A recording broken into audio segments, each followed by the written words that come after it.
Hello and welcome to a new interview from MinnMax. MinnMax is a Patreon about games, friends, and getting better. My name is Ben Hansen. Thank you for being here. Today's interview is with Mark Darrah, who spent 24 years at BioWare, mainly known as a producer for Dragon Age, but he goes back to working on Baldur's Gate, worked a little bit on Mass Effect, and he left BioWare last year and he started up his own YouTube channel where he's sharing wonderful development advice, just very specific, good insider takes on what it's actually like to try and create these gigantic RPGs throughout the years. There's a link below if you want to check out his YouTube channel. It really is full of fascinating stuff. In this interview, we talk about his time at BioWare, what went wrong with Anthem's launch, secret Mass Effect projects along the way, and a lot of general game development advice. It's a fascinating interview. We hope you enjoy it. If you do enjoy it, we'd always appreciate it if you subscribe to MinnMax's YouTube channel for more interviews like it.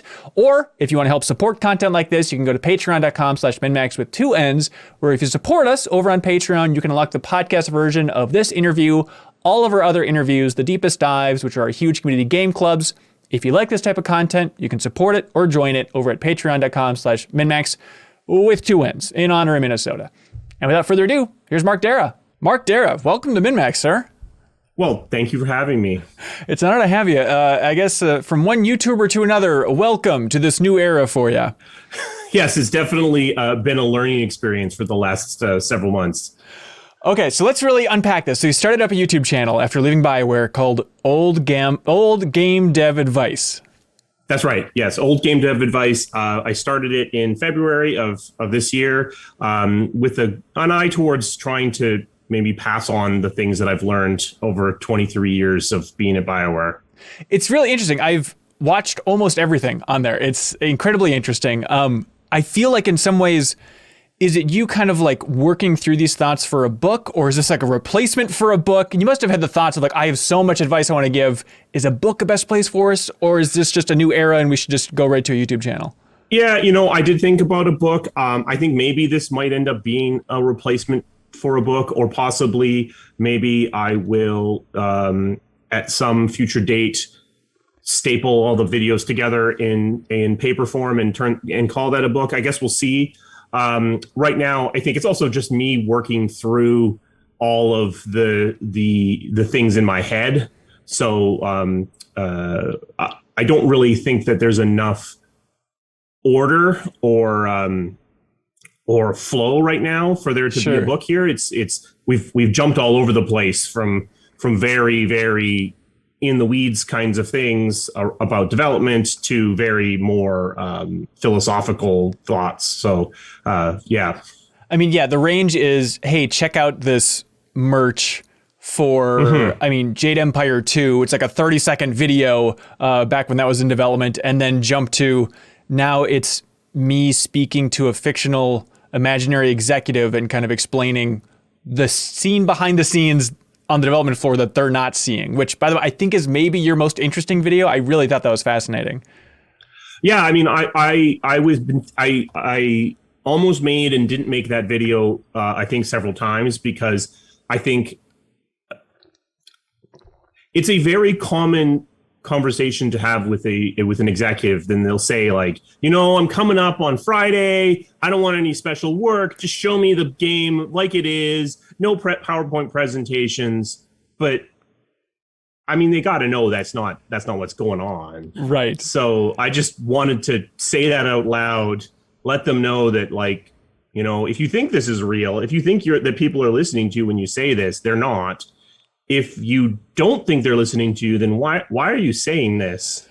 Do you think it's cathartic for you to kind of get this out of your system? Like that video in particular, it's like after years of struggling with communicating with executives, or just being like, I just need to get this out there in some form. Absolutely. I think it's part of this is catharsis. Part of this, I think, is when I made my video on Crunch, I think that in the process of making that video, I was able to, I think because of having more distance from it, realize that, actually, this is why we keep doing this. So I think it's been able to give me a perspective that I didn't have before because I'm not inside of it. Yeah, it was interesting in that Crunch video. I forget exactly the way you phrased it, but you're like, I realized like, for a certain chunk of my life here, I was working 50 hours a week, and not that that's going to completely annihilate somebody, but it's just one of those things where it's like, just a little bit unnecessary in the big picture? I mean, what era was that where you think you were working 50 hours a week?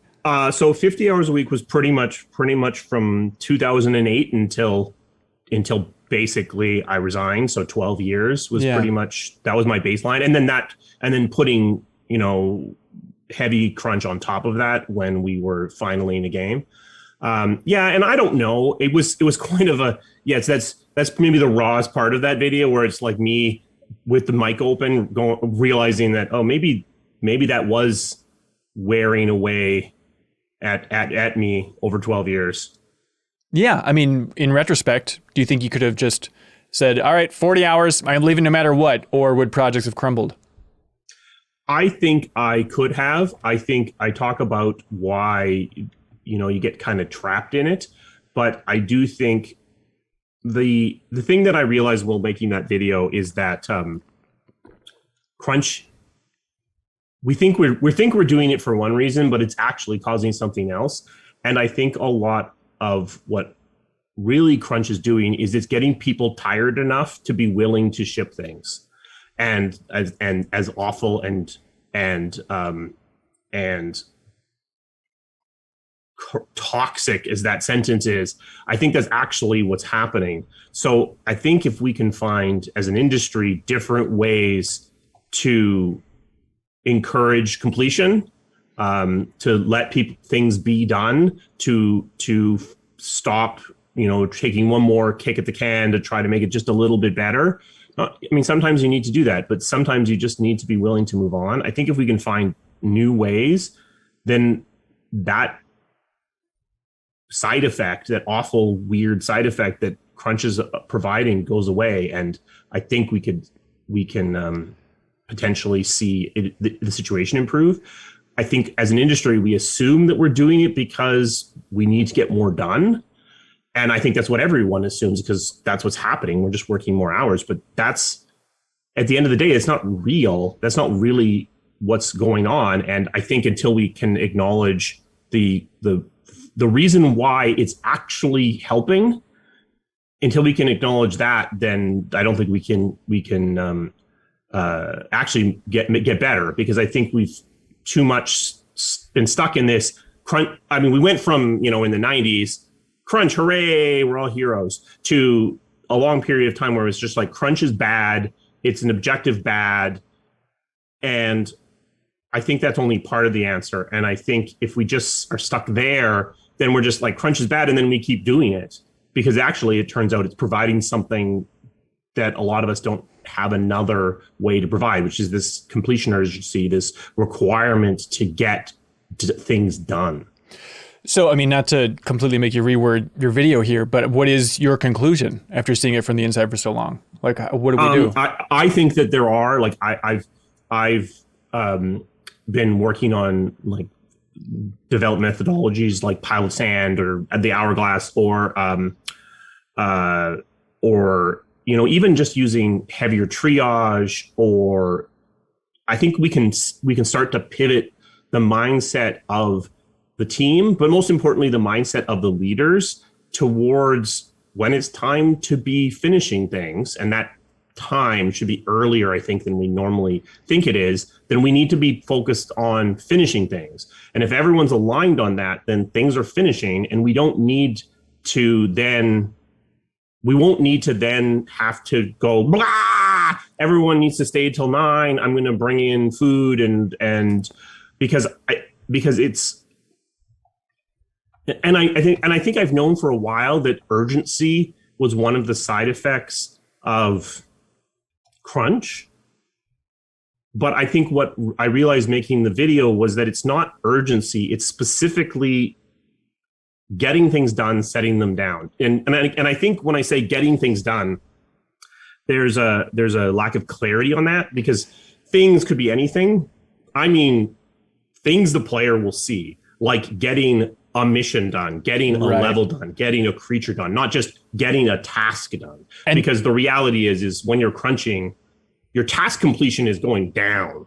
It's getting worse. But even so, the game is getting more done. So that's like this weird paradox that doesn't quite make sense until you realize that what's happening is people stop iterating as much because they're tired, because you've kind of worn them out. Yeah, I think that's one of the most interesting things about the channel is, it has a bunch of game development advice from somebody who's been in the industry for a long time. And one of those things that I think from the outside, we would never really think of, or at least I'd never thought of, is what you convey in these videos of saying, yeah, one of the hardest things in game development is knowing what phase you're in.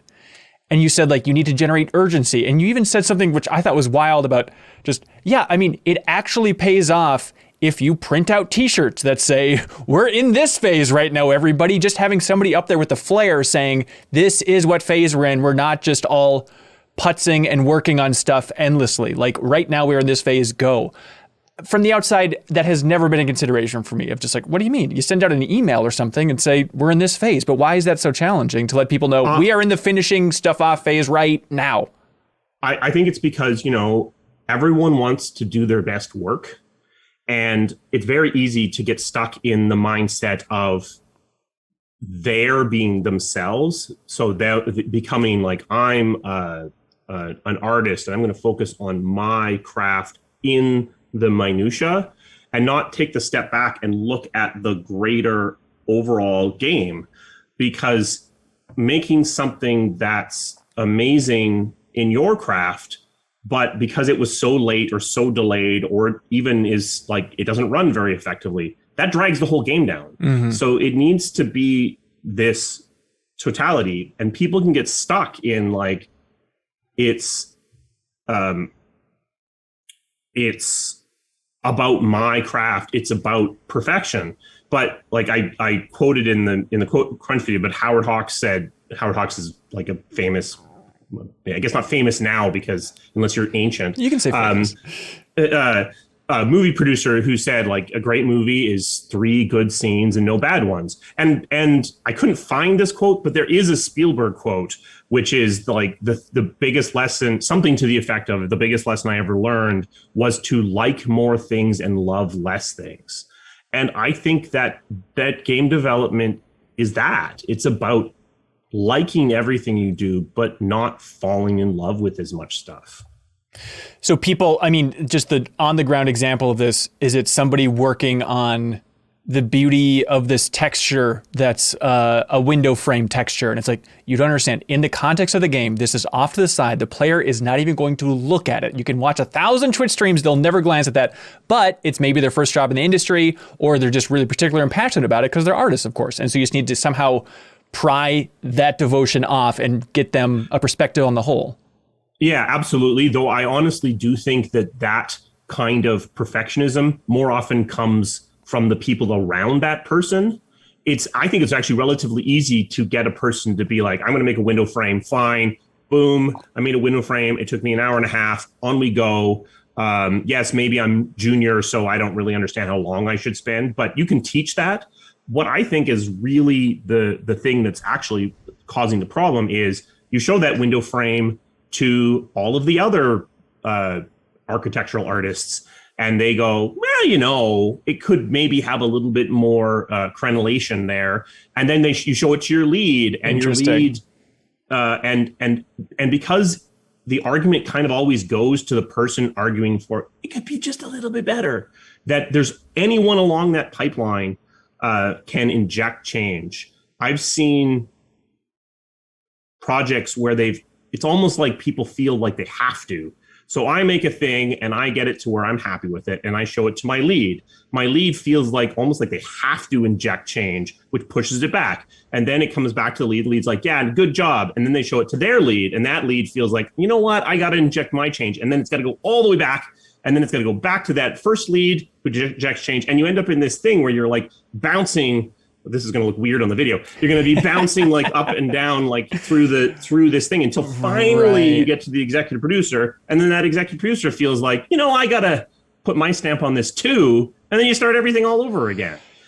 This seems insane, but it feels like maybe a lot of AAA development needs a little bit more of that game jam vibe. And it's tough to say that without just implying shoddier work overall. But is it a matter of just too much time and too much budget, which I imagine is not an issue for a lot of AAA developers, but it just seems like, how do you light that fire a little bit just to try and get more stuff moving out the door?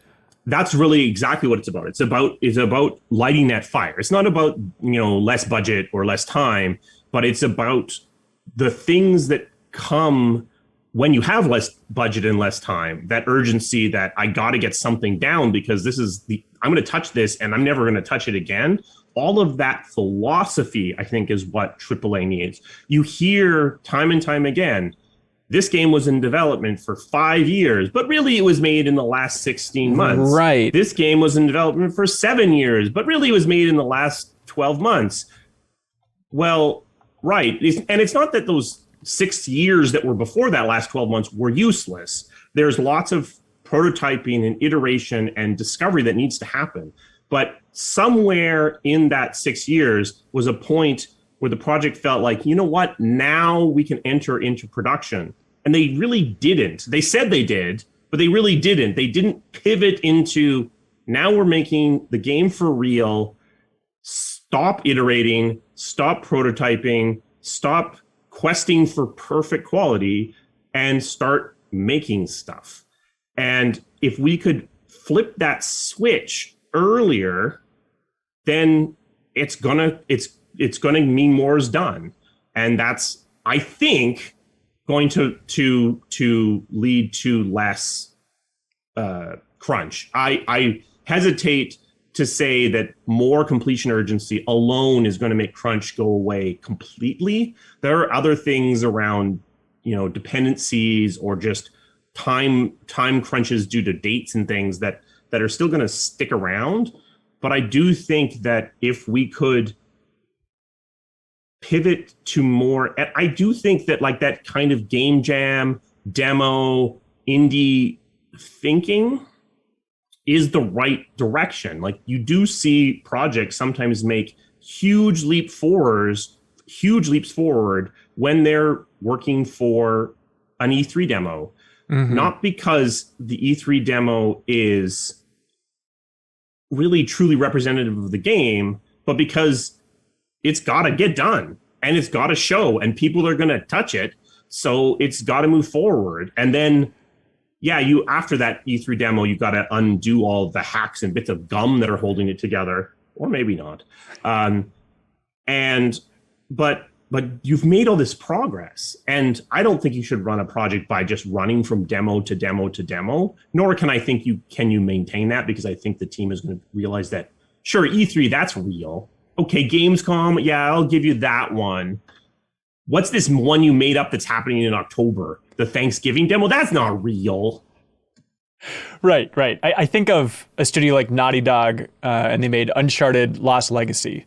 Whereas like after Uncharted 4, it's like, okay, we're making kind of a spin-off. And they made that in a year. And the scope of that game blows my mind, where it's like, from the outside, the uninformed perspective, it's like, well, why aren't they just releasing one of these every year? That sounds amazing. And who knows? I'm sure that project in its own right was hell to develop. But in your case, it makes me think of Dragon Age 2 and the fact that was turned around in how long? Dragon Age 2 was basically 14 months, because I remember the leadership team on that project we were in a meeting room right before Christmas.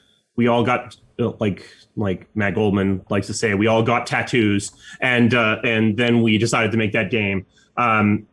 It was so.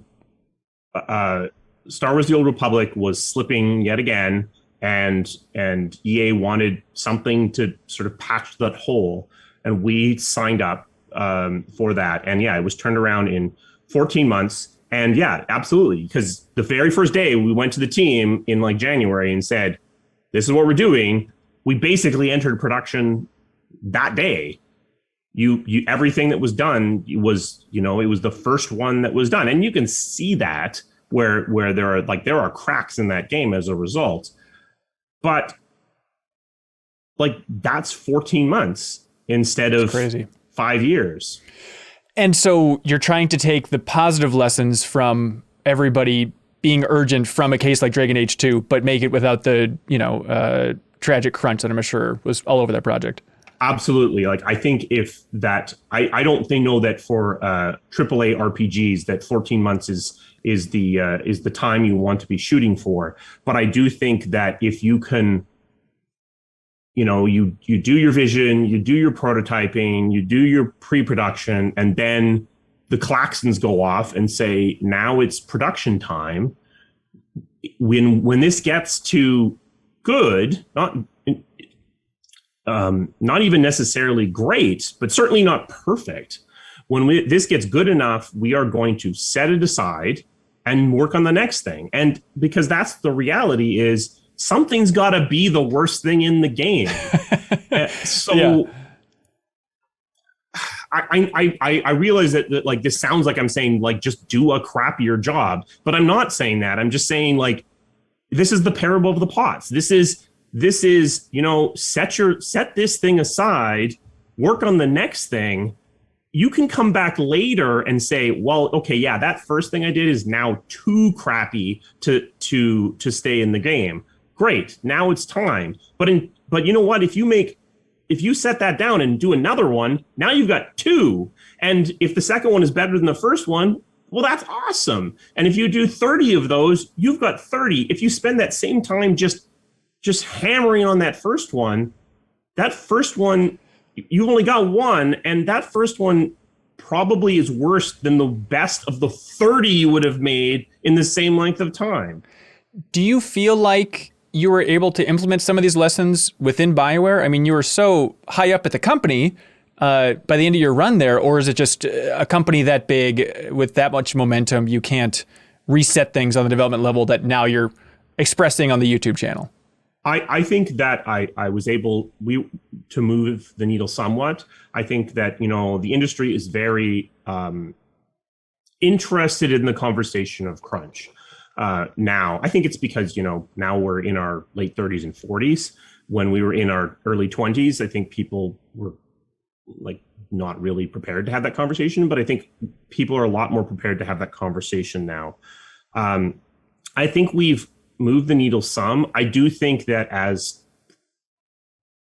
there is a tendency for projects that are small to think they're amazing because it's so much easier. Like when I ran Sonic, it was a 20-person team. Like it's just so much easier to make things go smoothly than when you have a 200-person team. Mm-hmm. So I think that we've made progress, but as Dragon Age pivots into production and that team gets bigger and bigger, it will be interesting to see if that's true or if it's just the blindness of being a small team. Like when Inquisition was in the throes of shipping, both Mass Effect Andromeda and Anthem would love to talk about how they were doing things right. And then they fell in totally different holes, but still fell in a bunch of holes after Inquisition shipped. So I do think that there is a hubris that comes from a project in early development where you feel like this time you figured it out. Yeah, I mean, I remember visiting BioWare for the Anthem cover story at Game Informer, and it was interesting that both you and Casey Hudson had similar messages of we want to get back to making smaller games. Like there's a place obviously for stuff like Anthem, but we think it's healthy to release smaller projects within a big company like BioWare. Was that a frustration that you kind of wanted to get back to that Sonic the Dark Brotherhood too? I don't know that BioWare can ever do something that small. I mean, yeah. That's basically, that's my path. But I think for BioWare, I think it's so much the top 5 games make up such a high percentage of the total sales. It's hard to say, you know what, we're going to make a game that's going to be the 60th best-selling game this year. Right. So it's, I don't think that's going to be BioWare's path. I mean, it makes me sad because I do think there are IPs within EA, like Dead Space.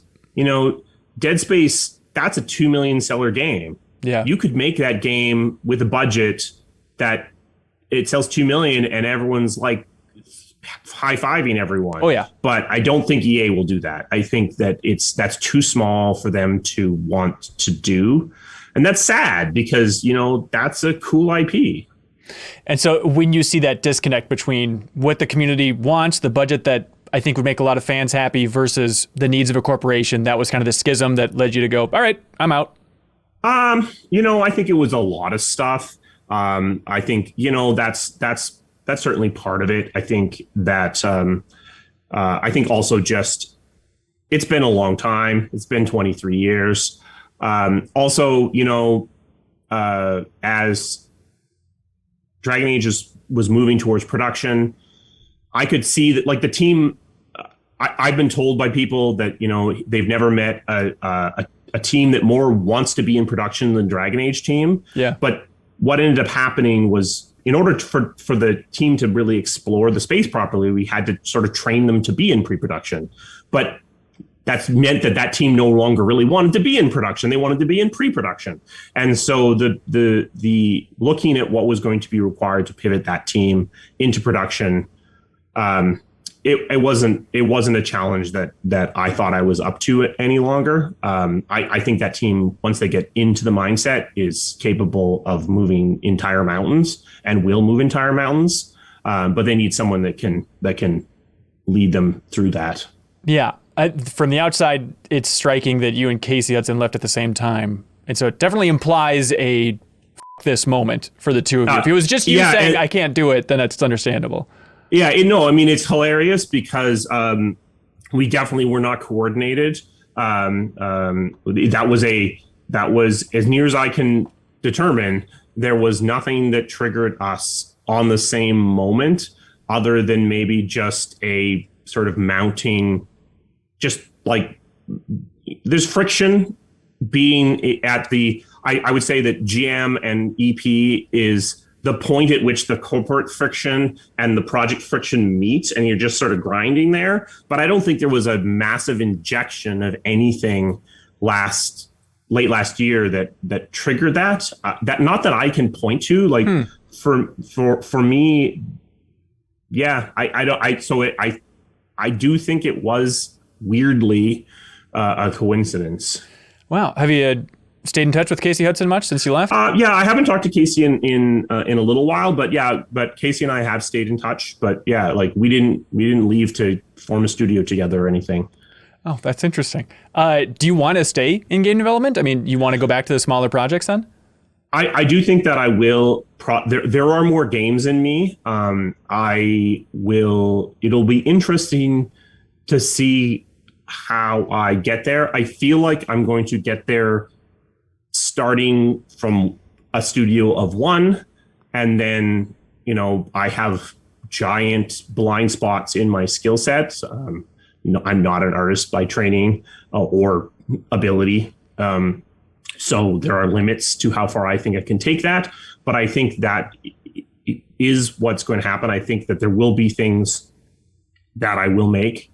I think there are more games for me to make. And I do think, as it turns out, I think that maybe there are things that I can still do that would move the needle in the industry, I guess. In what way? I think there are things like in terms of, the way that story is told and the way that I think there's more. I have more thoughts about that than I thought I did, I guess is. So you're not tempted to kind of go back to your roots and like, all right, I'm going to make a Baldur's Gate spiritual successor, just one-man operation. You kind of want to move things forward and be a little bit more, boundary pushing for the overall industry than just looking into the past? So I don't think I would make try to make a Baldur's Gate. I think that when I played Pillars of Eternity, which is very much, a spiritual successor to Baldur's Gate, I had a very weird reaction to it. That is a game that is absolutely what it sets out to be. It is definitely feels all the ways that I would expect a Baldur's Gate to feel, and I didn't really engage with it. So I think for me that that's in the past. And that's not to say it's a bad game. It's a great game, but it just didn't connect to me. So I know that I just said, like, I'm going to revolutionize storytelling. And I think that we have to look at that through my own lens, which is, as someone who is one of the most pragmatic people in leadership in video games. I think for me, revolutionizing means it would be pretty incremental, I think, just to set expectations of all the listeners. Right. I'm not going to just like, you can talk to people with your smells. No, it's not going to be, it wouldn't be anything like that. Yeah. So are you tempted to go a crowdfunding route? I mean, I think it'd be safe for you. I would be tempted to do that. I think I would like to, for me, when I back a Kickstarter or something, I'm much more likely to back it if there's something there, right? Not just I'm a guy whose name you've heard of, please give me all the money. Yep. So I would want to have something to show before I said, please give me $15 and we're gonna get you a game. I've seen that kind of thing too often explode, and I do worry as well. Most pragmatic leader in video games, I do worry as well that having worked in AAA, as AAA's budgets have gone up and up and up and up, that I don't actually have the slightest idea of what the reality of indie looks like. And I could go for a Kickstarter and say, you know what, we need $1 million, and I get that $1 million. Maybe I get $3 million, and then it's like, whoops-a-daisy. Turns out I needed $15 million, and I just had no idea at all. Right. I would like to, have the boundaries of the project in place before I'm saying, like, help me fill this bucket. I don't know what I honestly, at this point, I feel like I would be off by orders of magnitude when I tried to size up that bucket for a Kickstarter.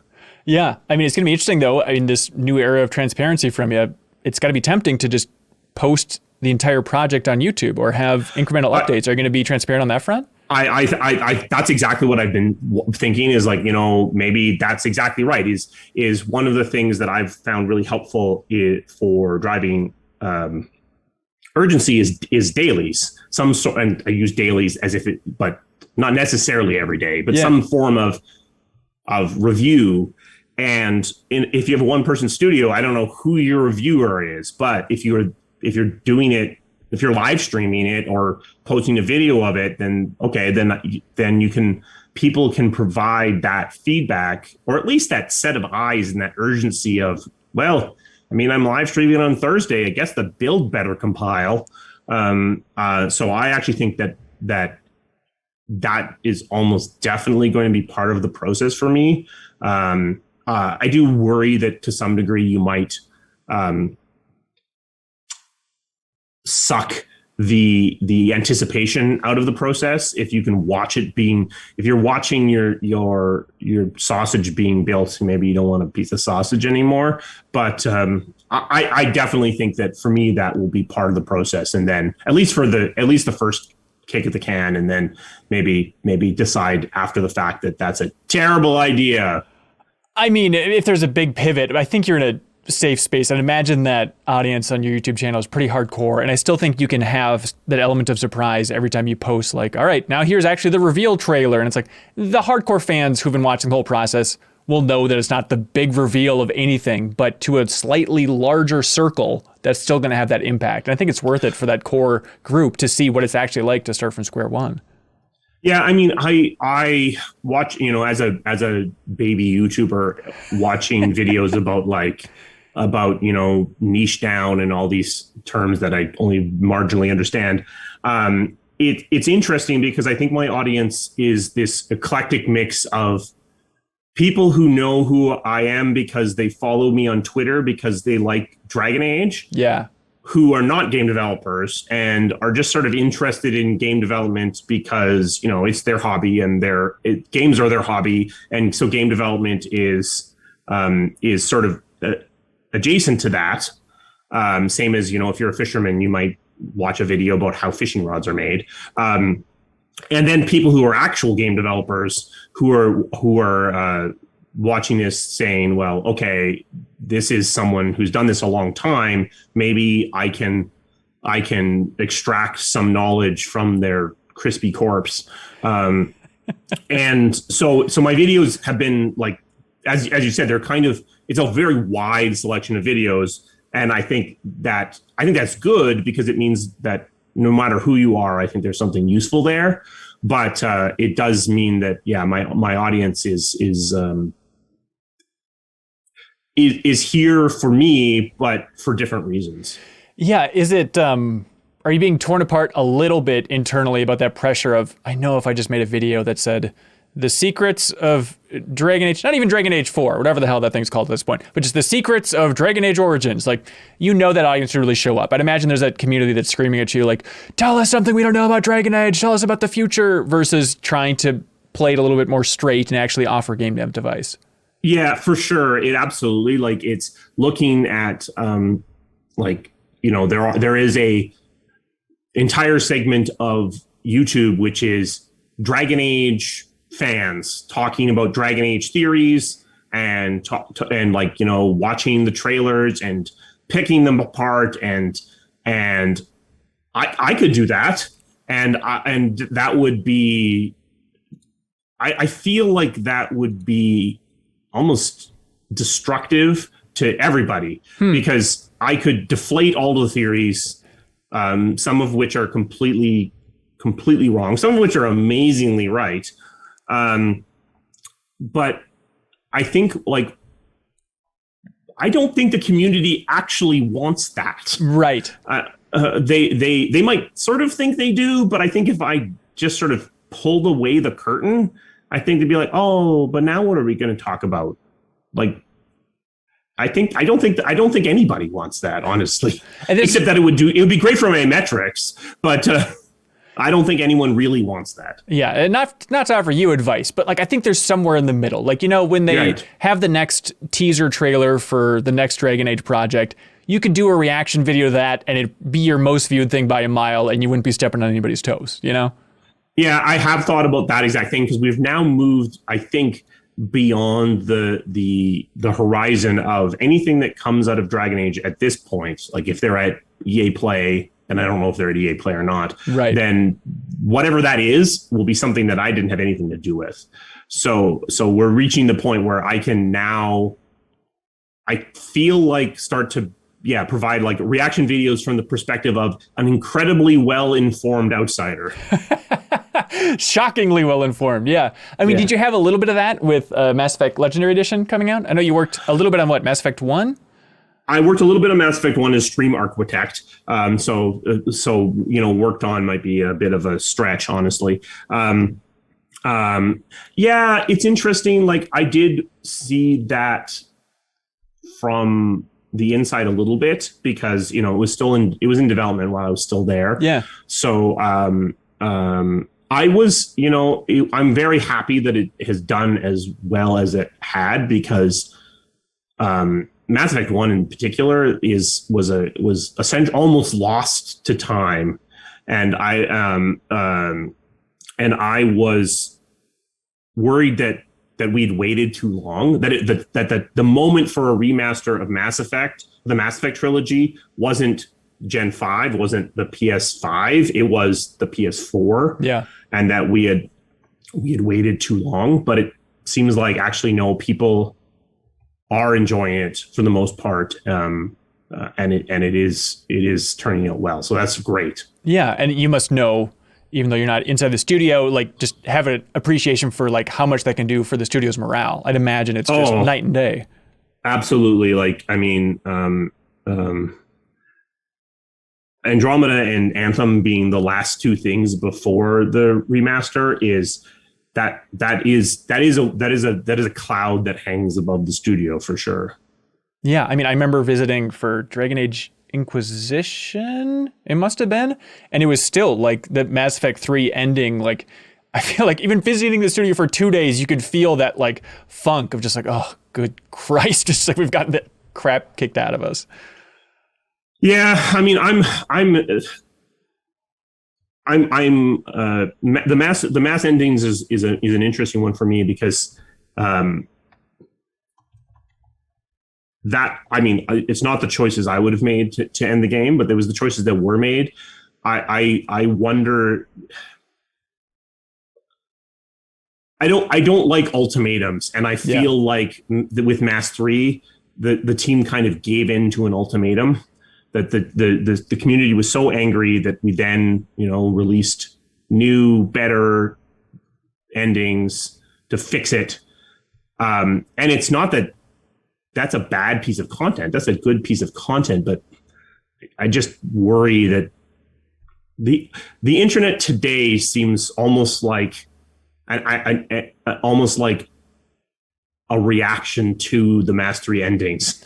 Almost like the internet learned that if you just yelled loud enough, you can get what you want. And I don't think that's real because it's Mass Effect. It's not Star Wars, but I mean, if it wasn't the ending of Mass Effect 3, it would have been something else in that era of voices on the internet being so loud that it causes a big company to pivot and be like, okay, we'll try and make you a little bit happier. Please just relax, everybody. Yeah. I totally. So I mean, I don't think Mass Effect bears the brunt of the blame of toxic fan culture, but certainly it's one of the very first examples of that culture managing to make something happen. Yeah. What's amazing to me, though, and maybe it's just because, it's a remaster of all three, but I haven't really seen too much belly aching with the launch of the remaster. And so maybe it's just because it takes so long to get there, and so only the hardcore crowd's going to get there who already appreciate and understand Mass Effect 3. But I was expecting a resurgence of strong belly aching online, and at least I haven't seen it. Yeah, that's interesting. I don't know, because it makes me wonder how much of that was real and how much of that was just the internet narrative that formed around the moment. Right. Because to a large degree, if you've never played Mass Effect before and you're like, I heard this was really great, I'm going to buy this. I'm getting 3 games for whatever they're selling it for, $40. What a deal. And you just played it straight. Well, first of all, maybe you're not even done yet. That could be part of it. Could be. But if you cared at all, you already knew this going in. Like, oh, it's great, but the ending of the third one, and so you already went in with actually probably lowered expectations, and when you got there, you're like, it's not that bad.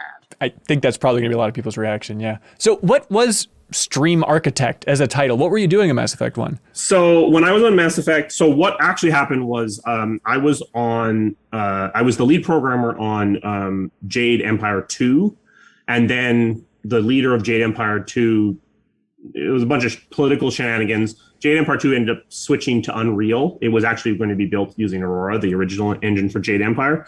And I just felt like I was in over my head. And I said, like, okay, if you want me to be lead programmer on Jade 2, I need to get some understanding of Unreal.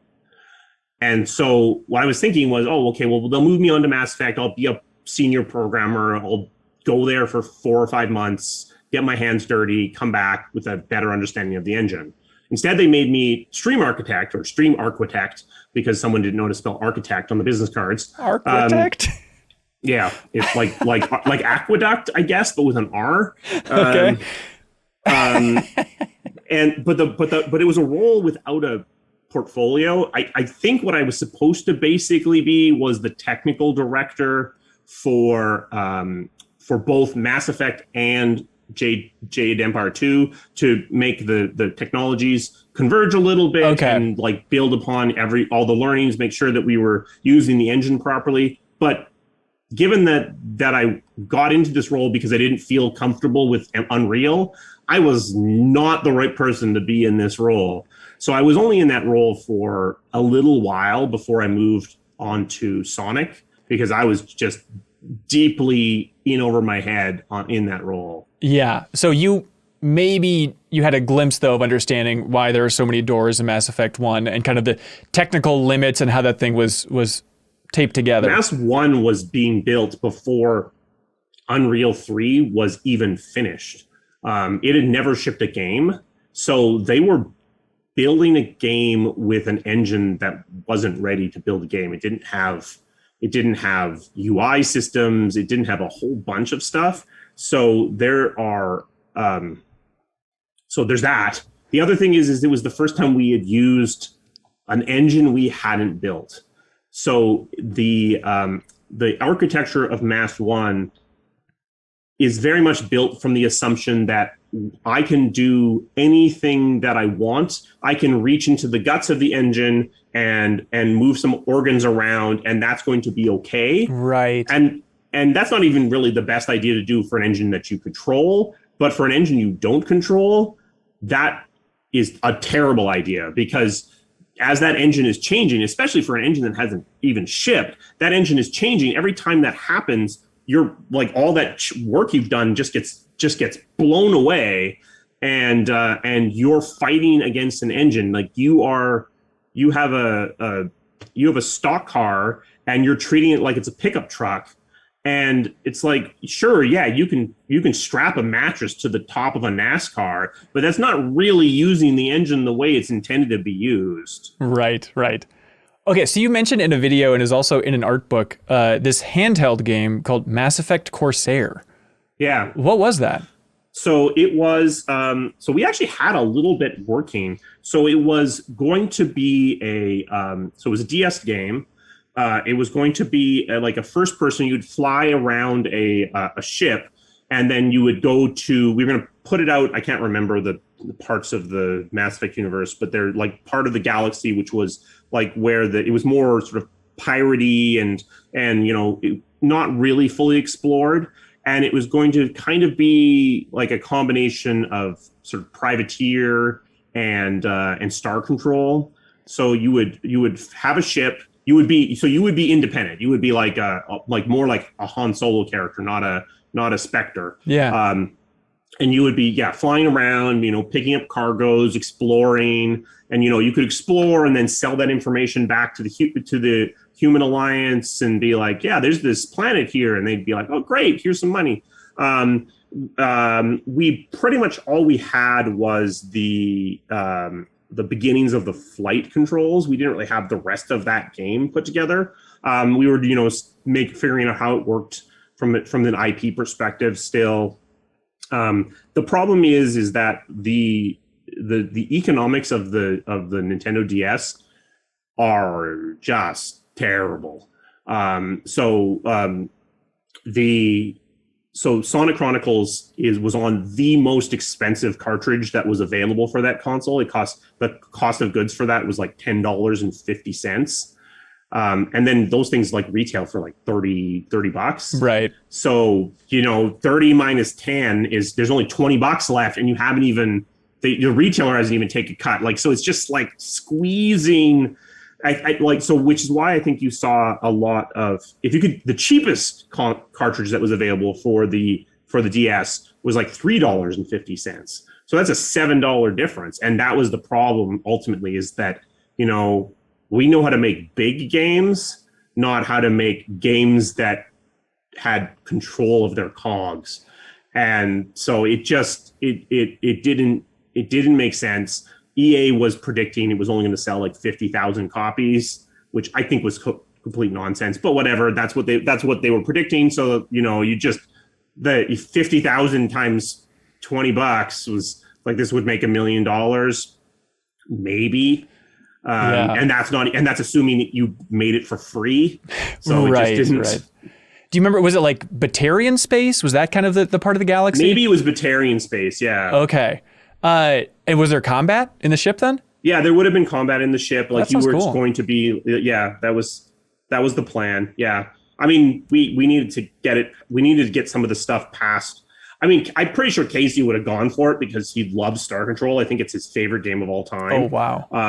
So I'm pretty sure we could have gotten him on board. But yeah, it didn't quite fit exactly into the IP because, the way that FTL works in Mass Effect is a little different. And so you needed to kind of like, I think we could have made it go. And I do think that the reality is you can usually massage an IP to make, if everyone's on board and excited, you can make it make sense. And you could have had something that's like, well, in Batarian space, yes, it turns out that most cargo ships are armed because pirates, but they're armed in these crappy things, which with these crappy like little rail guns, which means if you go up against an actual military ship, they're just going to smush you out of existence or whatever. Like you could have made it work.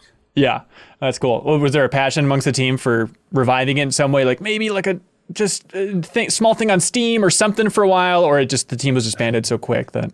Yeah, the team was disbanded. So what happened was, so I went on to Revolver, which was what Jade had become while I was on Sonic, and then this was right when we were starting up BioWare Montreal. So a bunch of that team actually ended up moving to Montreal, and then there was briefly a in the handheld group they did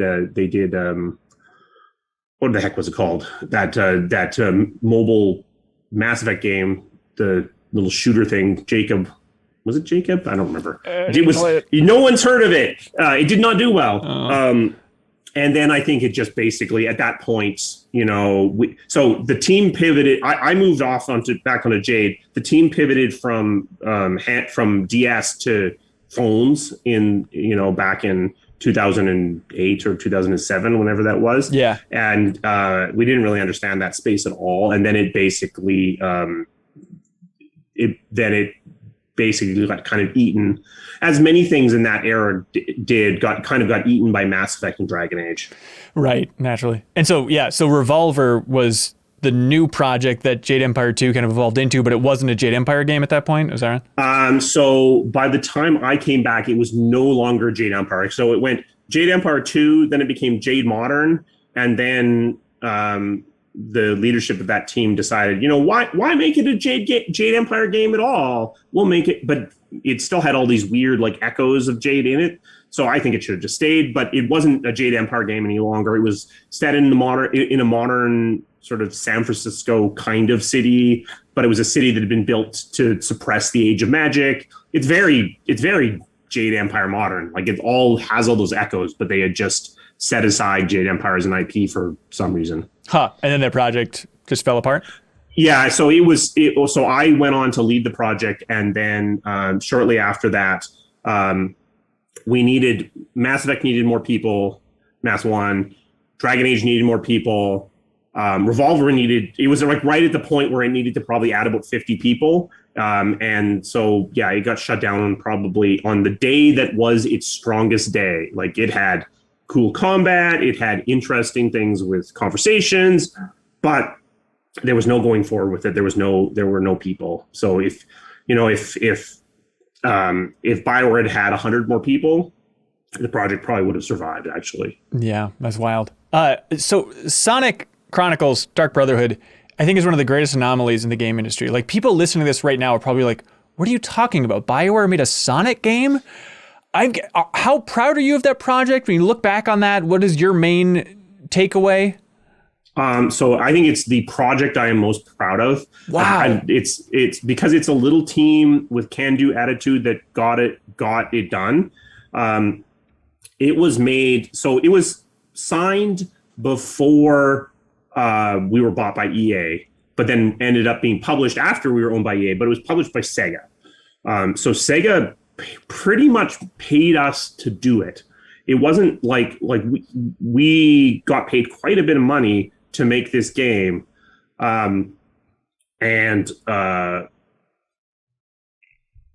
think my biggest takeaway, honestly, from that game is, I think I have two. One, small teams, it's awesome. If you can, that's the way to go. The other one, I think, which honestly is, I think, why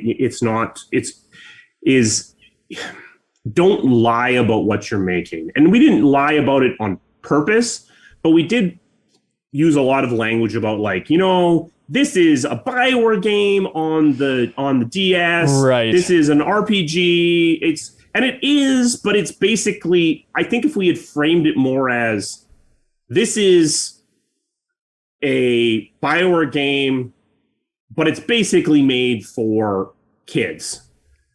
And so so I think a lot of the weaknesses in what are perceived as weaknesses in the game are really more about, well, this is an E-rated IP and we're making an E-rated game, and it's like we have simplified and streamlined things, but because we talked about it like it was, going to be KOTOR or Mass Effect or something, when people played it with that lens, they're like, well, this is not that at all. Right. Now, I do feel that maybe I overlearned that lesson, because something that I did a lot on Anthem was talk about how, this is not a BioWare style game. This is not going to have the storytelling that you're used to. Right. And I think maybe I overstressed that. I do think that at the end of the day, where we are with Anthem today, if you are a BioWare fan that liked all our other games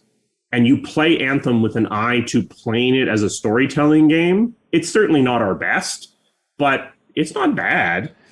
So Anthem marketing and messaging was hurt because you were over learning the lessons from Sonic. That's the takeaway. I do think so. I don't think it was from the marketing perspective, but I do think that both Casey and I overstressed. We didn't want people to get mad at us for making a game that wasn't a very good storytelling game. So we wanted to get ahead of that message and say, like, it's not a very strong storytelling game. It's a game about all this other stuff. But at the end of the day, it is a storytelling game. It's still in there. And those are the people that stayed away. And if those people hadn't stayed away, I'm not saying that the game would have suddenly, done gangbusters, but I think it would have softened the narrative a little bit, I think. Yeah. I mean, I'm sure you understand this better than anybody, but that's such a loaded term to say this is a BioWare style game. And obviously there's that era of EA where they're trying to say that every project within EA was a BioWare style game. And so it's interesting to hear you kind of hemming and hawing about how much to lean into. No, this one is 100% BioWare. This one's 73% BioWare. It's such a murky thing.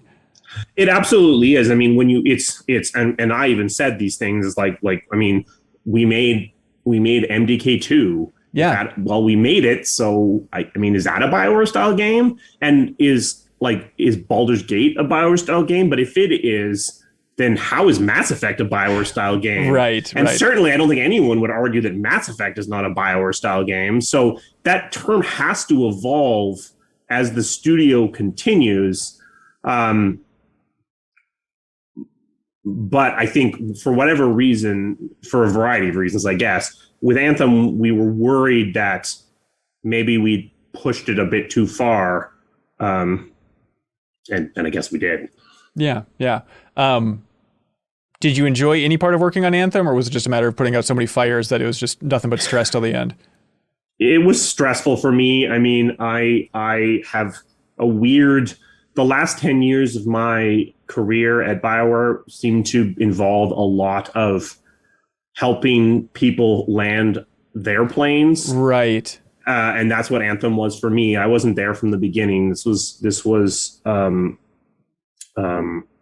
was helping to land it. I think, there is a satisfaction that comes with landing a game, with finishing a product. And I felt that with Anthem as well. And there are a lot of talented people on that project that I'd never worked with before. And that was great. It was great to, figure out these people that had only ever worked on a Mass Effect that I never worked with before, that their skills and abilities, because I really like understanding the strengths and weaknesses of a person and building around that. I didn't really have an opportunity on Anthem to do that, because, you're just trying to get the plane on the ground. But I think having learned what those people could do, I think that's great, gratifying, because it lets you imagine what you could do with them in the future. Yeah, if things align magically. But for you realized it never was going to align. And it was just right on the horizon of being able to cobble this amazing talent together and focus it down. Yeah, I mean, I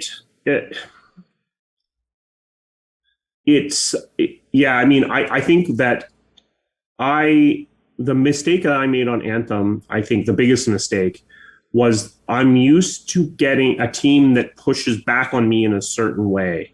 So, as I'm sort of pushing the stick down to get the plane to hit the runway, I'm used to pushing it, sort of too far, because I know that the team is going to push it back and then we're going to end up where it should be. And I think that given the state of the team on Anthem when I came on, and given the differences in personalities of the leaders there versus the ones that I'd been working with for 10 years, that's not what happened. I think if anything, I pushed it down and then they grabbed it and pulled it even further because they were desperate for help in decision making, and I was providing decisions and they were grabbing onto that. And so I thought we were like on this glide slope. I was aiming at this glide slope, expecting we were going to be like this. Yeah. But instead we were like this, and so we we landed that pretty rough. But I mean, it was my call. I'm the one that said like we shouldn't push to move this, not because I thought it was perfect, but because the only path I could see to making it way better was moving it a lot. And when you're in the last 8-9 weeks of a project, like I could only see like if we're going to move it, we have to move it like a year, and that's in a public corporation, that's a hard argument to make. Well, yeah, it's interesting. I feel like in one of your videos you mentioned that idea of like a movable dates, and then correct me if I'm wrong, but I feel like you had a moment of like, how immovable are they? We kind of have the impression that they're immovable, but is it just, this is going to result in hundreds of very difficult meetings, but nothing's really immovable? I would say that nothing's really immovable. Probably the only things in the game industry that are really immovable are like Madden and FIFA and NBA 2K. Right. And those are immovable because if you don't hit if you're not out before the season starts, you might as well not even bother. But you know what? Even that probably isn't even true. People would probably pick up a basketball game if that game came out two months into the season. Right. So honestly, yeah, no date is truly immovable, because it's not like people are going to die if you miss this date. It makes you like, one of the most expensive things a project can do is slip, because your team is when you do that, your team is at its maximum size. So if you've got 200 people working on a project and you move a month, well, that's 200 staff months. You just got a bunch more expensive by moving a month. Whereas actually adding more people if you've only got a month left, to add 200 staff months to a project, you got to add 200 people.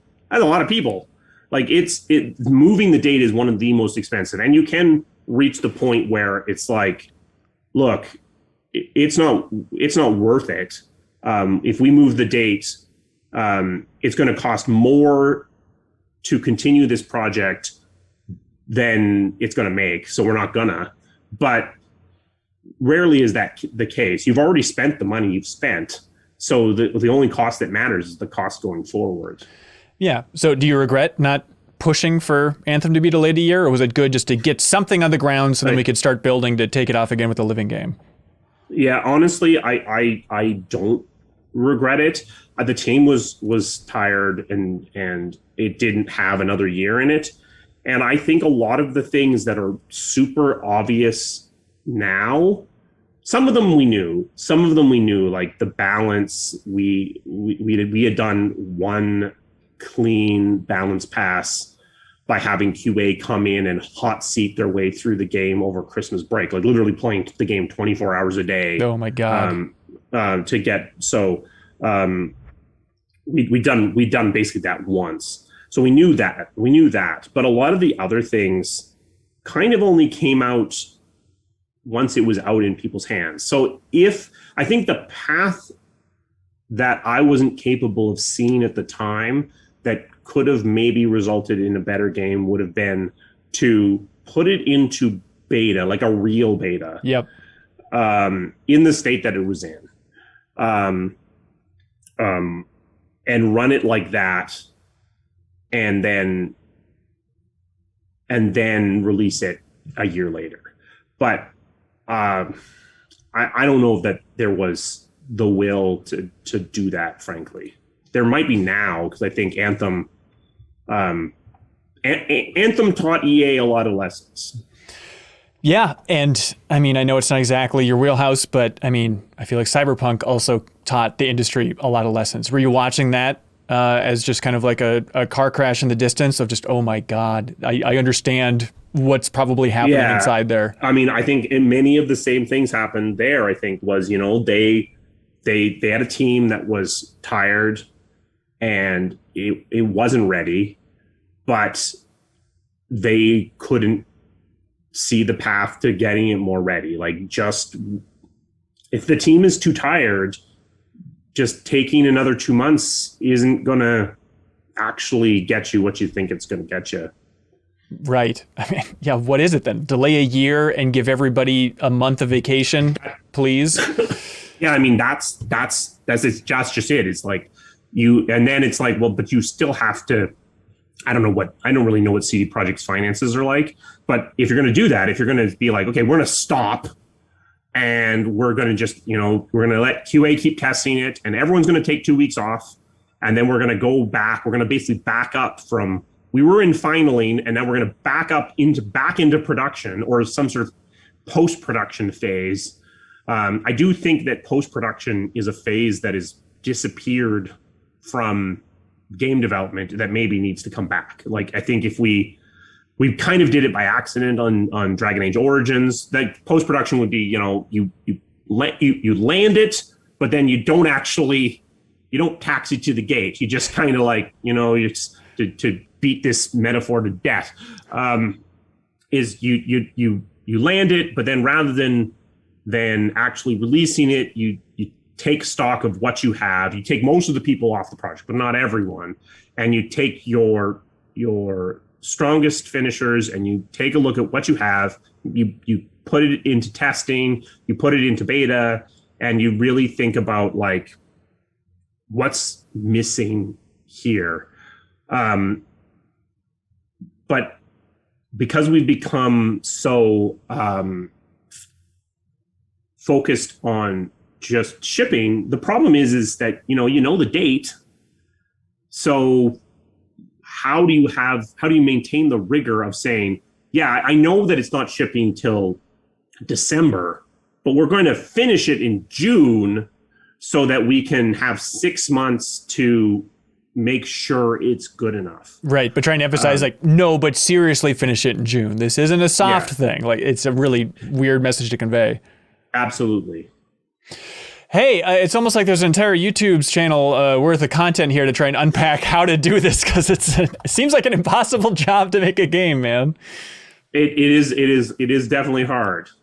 But yeah, I appreciate you, pushing for transparency on your channel. It's such a fascinating new era with Tekken Tarada or David Jaffe, just like seeing developers kind of get closer to that press side, influencer side, whatever you want to call it, of just, hey, let's just openly talk about the challenges of these things. I think you're doing a lot of people a great service, I think. And I'm sure you wished you had these resources when you were up and coming in the game industry.